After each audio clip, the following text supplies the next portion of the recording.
guys, happy Sunday night. Sorry the weekend is about over. We're going to learn about a man named Job. And he had everything, but then everything got destroyed.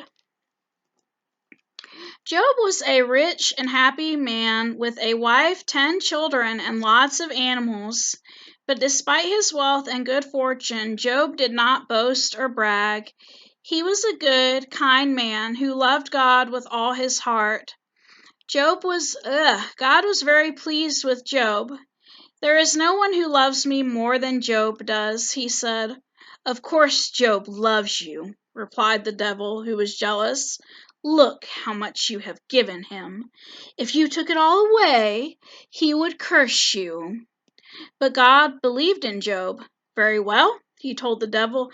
"You may test him, then you will see just how much Job trusts me." From that moment on, terrible things started to happen. Robbers took Job's cattle and donkeys.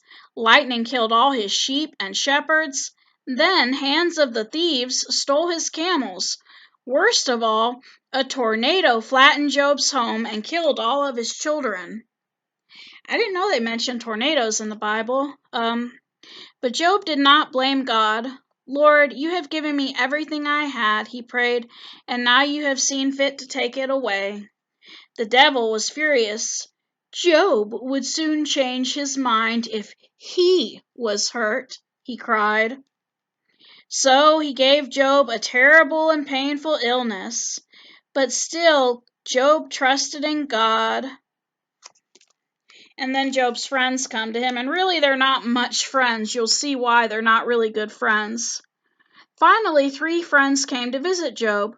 "God does not punish people for no reason," they said. "You must have done something very wicked. Ask God to forgive you." Job was angry. He knew that he had done nothing wrong, but he started to feel confused. "I am suffering too much," he thought. "Why doesn't God take pity on me?" Then God spoke to Job. "Where were you when I created the earth?" he asked. "Do you understand the wonders of creation? Do you have an arm like God, and can you thunder with a voice like mine? Will you find fault with the Almighty?" Job was ashamed. Ashamed is like another word for being embarrassed.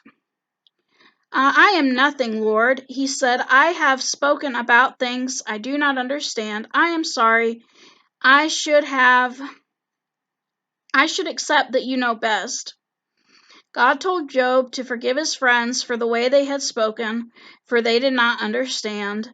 Then he gave Job twice the wealth he had before, and even gave him more children. Job felt humbled. At last he understood God's greatness. All right, here's our next story, the Tower of Babel. So you have all these people that want to make a tower to heaven. Time went by, and Noah's family grew bigger and bigger.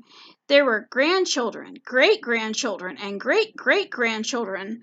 Noah's family began to fill the world just as God had wanted them to do. They all spoke the same language, so everyone could talk to one another. Some of the family traveled to Babylonia, where they made their home. They learned new skills, such as how to make bricks from mud baked hard in the sun. They stuck the bricks together with tar and built homes for themselves.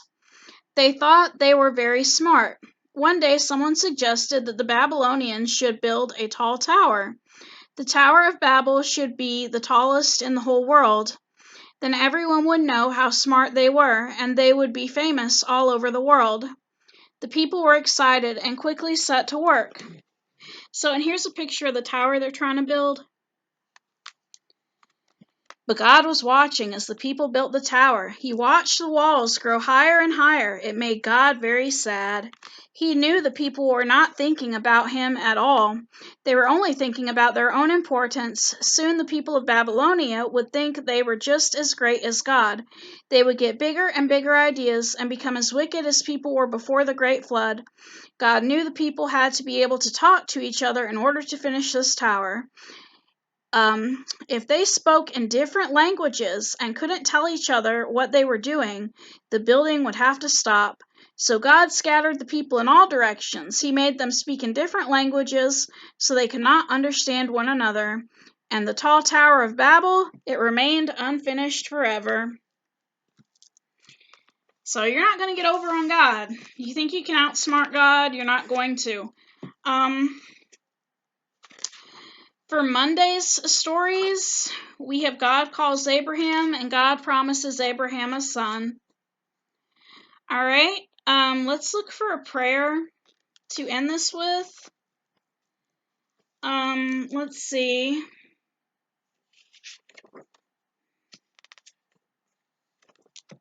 I like this.